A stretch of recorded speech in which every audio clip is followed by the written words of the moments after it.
Whoa! Calm down. You were fine. Oh my god. You understand? Oh my god! You scared the dog. It stepped on my toes. My bad.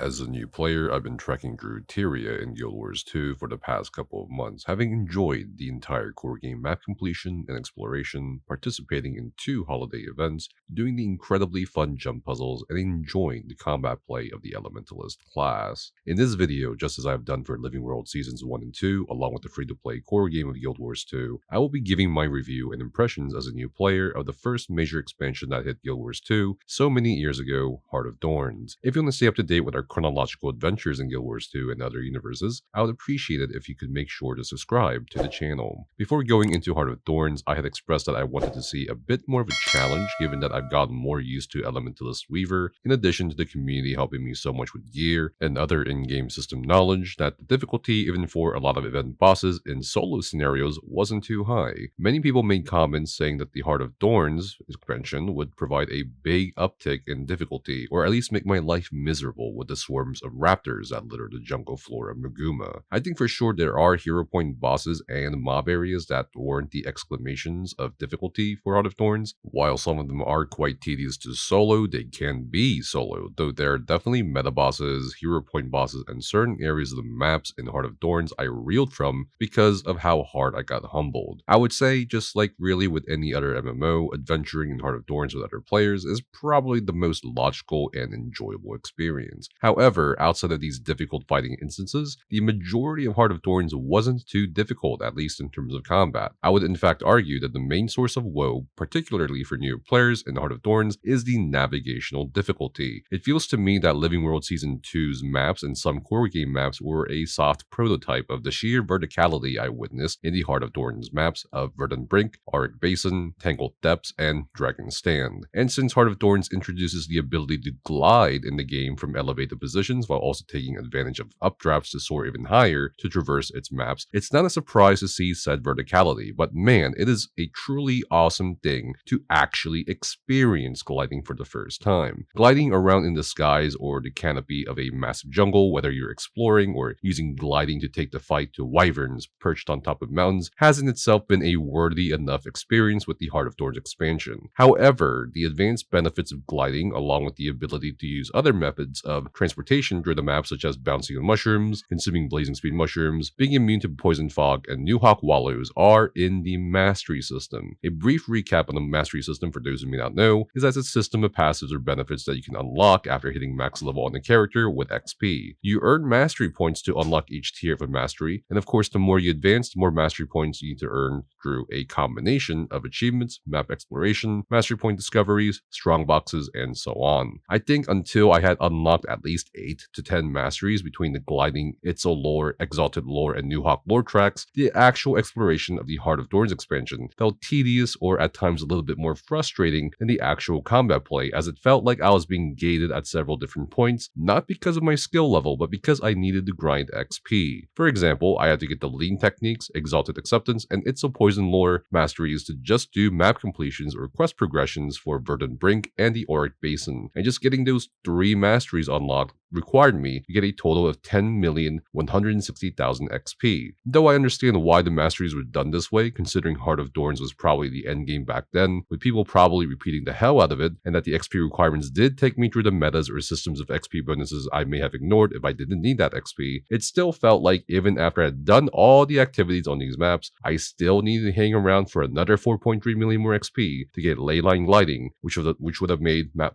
completion doable or easier for Tangled Depths. Fortunately, unlike the core game or Living Worlds 1 and 2, Heart of Thorns, apart from giving you 4 map-wide metas for much-needed XP or other material rewards, the expansion also introduced to me a new system of gaining daily XP with the Adventure system. I had stumbled into my first adventure in the Verdant Brink by accident, which required me to pick up pieces of salvage before a timer ran out. I definitely have to say that some of these adventures are really fun, and the other ones are super dumb, like Fungus Among Us, which I now loathe with the burning passion of 1,000 stars. Overall, the adventures were fun, and the novelty of the Verdant Brink adventures being locked during the night, while making sense for the plot of the expansion, faded pretty fast, especially depending on what I needed to do in the game. In this next part of the video, I want to talk specifically about the Overland content and map designs of Heart of Thorns. I think Verdant Brink, the first map we can traverse through, is absolutely phenomenal, despite the night and day cycle locking certain activities, and it shows you great timing gliding should you be able to take advantage of the many updrafts in the skies of the map. Again, I think the gliding can be super exhilarating and nail-biting depending on your mastery advancement. I really enjoyed the Wyvern Egg fight in Verdant Brink that incorporated gliding as a needed mechanic, which just again displayed ArenaNet developers' creativity to me as much as the underwater system did in the core game. The Auric Basin held a lot of interesting POIs and Octavine meta-related activities, just like with Verdant Brink, as there are a lot of treehouse or high cliff points to jump off of and glide around. I think the map did a good job of making gliding an integral part to exploring the map. I think story-wise, it had a lot of interesting details too, which I'll touch on later in the video. The adventures and areas in both Verdant Brink and Auric Basin are memorable, and I generally had a fun time with both of these maps. The third map in Heart of Thorns, also known as the Tangled Depths, is perhaps the worst map in Guild Wars 2 I've ever encountered thus far as a player. Far worse than the Auric Basin and Verdant Brink, far worse than the core game char maps. I would rather replay the entirety of the Elder Scrolls Online than travel around in the Tangled Depths. It actually amazes me how Tangled Depths exist alongside the rest of what I would say is a great expansion, but unfortunately, it does. There's no actual difficulty in Tangled Depths, whether it's most of the mob encounters or hero point bosses, except the Mushroom Emperor. There doesn't seem to be any real incentive to being in this map, except for the somewhat passive map meta that has you hanging out at a door with other players. Tangled Depths is just super annoying to try to explore at almost every turn due to the awful, unintuitive design of the environment that makes you think you're going the right way for a bit, but in fact you're just staring at another wall or invisible blocks in the sky until you somehow stumble into a new POI 20 to 30 minutes later. There is absolutely no cohesion between the different fragmented parts of the map, making you feel like you're in a hodgepodge of different biomes for no reason, and what's worse is that the obstacles you encounter also seem to exist for no reason other than making you waste your time. Even observing other players with flying mounts being unable to figure out the map makes me wonder how the developers expected this map to go for players who so many years ago didn't even have any mounts to use, and it was very clear to me that one will need the leyline gliding passive or mastery, the last gliding mastery, to make exploration of some parts of Tangled Depths a bit more tolerable, which may be annoying to some who don't want to keep grinding for that XP. I think the main problem with Tangled Depths trying too hard to be intentionally complex is that it relies way too heavily on your map. Your map is a very reliable in-game tool up until this exact point in Guild Wars 2, and turns out to be incredibly inaccurate, particularly when it comes to elevations, affecting how you're seeing mastery points or POIs you want to get to. Is it under you? Is it above you? How far below is it under you?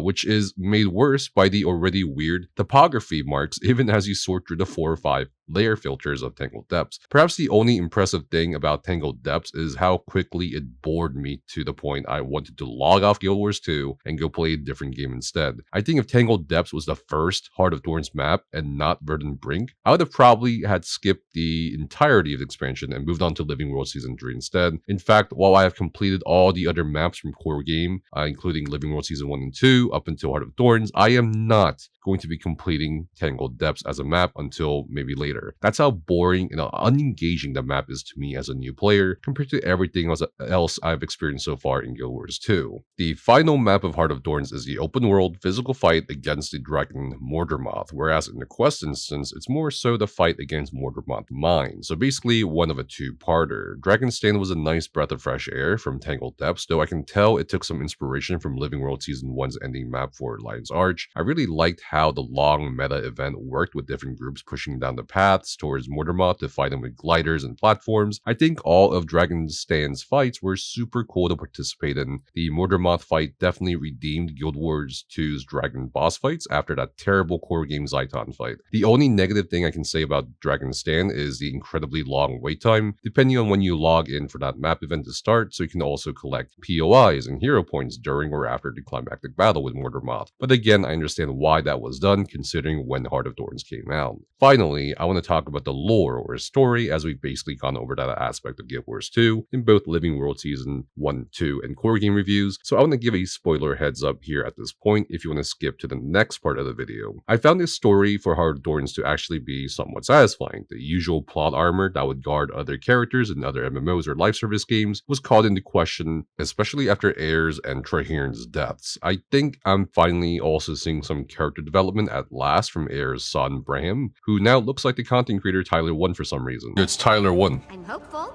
and frankly quite excited. Tyler 1 Ayerson. Like, Like, tell me that doesn't look like Tyler 1, dude.